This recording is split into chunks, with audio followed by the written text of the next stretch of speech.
ये क्या हो गया? हेलो गाइस फालोग्रा नोंथां महर थाबाय स गाइस फैलाय बिदिनो फिन खेबसेबाव ससियेल मिडियानि माखासे भाइरेल टपिकफोरखौ लानानै रायलायनो थाखाय स खोथाया जाबाय नोंथांमोनाथ' थाम्बनेल टाइटेल माने मिथिखादों बुजिखादों नङा होमबा मानि सोमोन्दै जों रायलायफिनगोन थ' रायजोफोर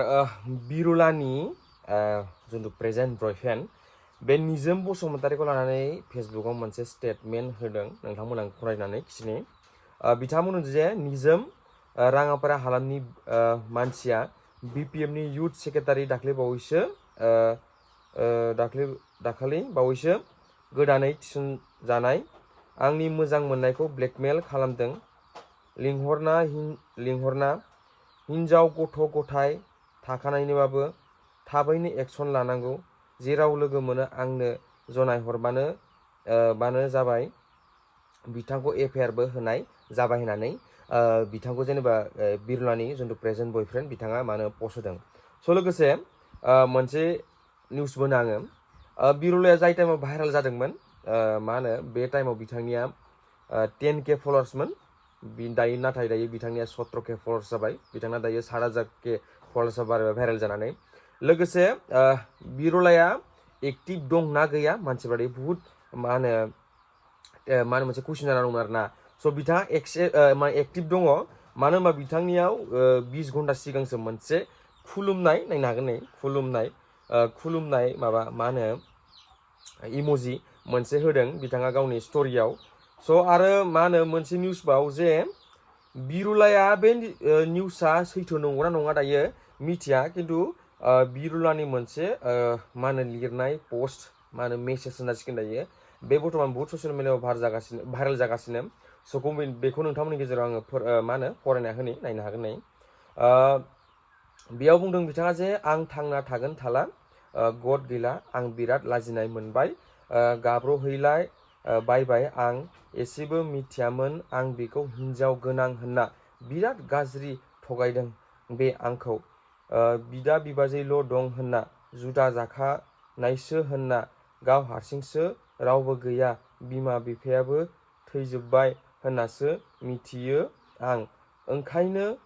फोथायना दंमोन आं होननानै बिथाङा फुसदों आरोबाव होदों दा मानसिफोरा आंखौसो हौवा सेग्रा सानजोब्बाय आंखौसो नुजोब्बाय दाथ'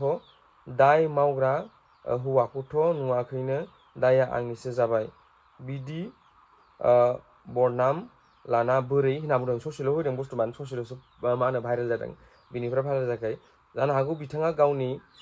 मा होनगोन दा दुखु दाहाखौ सोरजोंबाफोर शेयार खालामदोंमोन आं नाथाय मा बुंनो बे शेयार खालामग्रा मानसिया मा होनो फेसबुकाव पस्ट खालामना होबायदां स' बे पस्टआ बर्थमान ससियेल मिडियाआव बुहुत भाइरेल जादों आं नुनो मोनदों आरोना सासे मानसिल' नङा आरो लोगोसे गोबां मानसिफोरा बायदिसिना बिथांखौ लानानै पस्ट होगासिनो दे खिन्थु बे मोजां नङा खायसे खायसे मिथियाबा खायसे बाथ्राफोरखौ बुजियाबा मा होनो आंनि हिसाबै बेफोर खोथाखौ बुंनाङा जानो हागौ मोनसे दायाव सासेल' मानसिनाव दाय जाया सानै मानसिनिबो दाय जायो खिन्थु गोबां मानसिफोरानो दायो बिरुलाखौल' दाय होगासिनो आरोना आंनि हिसाबै बे मा होनो एक्सेप्टेबोल नङा आरोना मानो होनबा बेयाव हौवा सानैबो दाय दङ हौवासायाबो बुजिनांगौ जे आंहा हिनजाव दंखायो मा होनो आंहा गथ' गथाय दंखायो आं मालायखौ नोजोर होनानै बे हौवासानावबो मोनसे बे थिंकिंआ थानांगौ आरो सेंग्रायाबो एसे मोजां नंखाया आं गेरेन्टि होखायो बिथाङाबो एलबाम बानायथिंग्रासो मिथिबाय थार्ड क्लास मानसि बेबो स' सासेल' मानसिखौल' दुसिना दाय मा होनो मोजां नङा सेंग्रानिबो दाय दङ जेसां हिनजावसानि दाय दङ बेसेबांनो सेंग्रानिबो दाय दङ बे गासिबो एकदम हसा खोथा बेफोरो बिसोर मानि खायसे मानसिफ्रा एकदम सेंग्राखौ जेबोखौनो बुङाखै माने सिख्लाखौल' बुंनो हादों नोंसोरो आं मोनसे खोथा बुंनो सानदों सिख्लाखौल' बुंबाय थाना सेंग्राखौबो बुं भिडिअ बानायनानै सिख्लाखौ रायनो हादोंबा भिडिअ बानायनानै सेंग्राखौबो राय मिथिबाय स' गाइस दिनैनि भिडिअ एसेनोसै आं बेसांखिनि आपडेटखौ लाना फैबाय मानो होनबा आं बर्थमान ससियेल मिडियाआव बुहुत नुगासिनोमोन जे बिरुलाखौल' थारमाने रायबाय थानाय बे मोजां नङा मिथिबाय बिदि खालामनाङा दा बायदियाव माबा मोनसे जाबाथाय बिनि दाया जोंनो जागोन जाय भिडिअ बानायग्रा आं भिडिअ बानायदों जानो हागौ खिन्थु आङो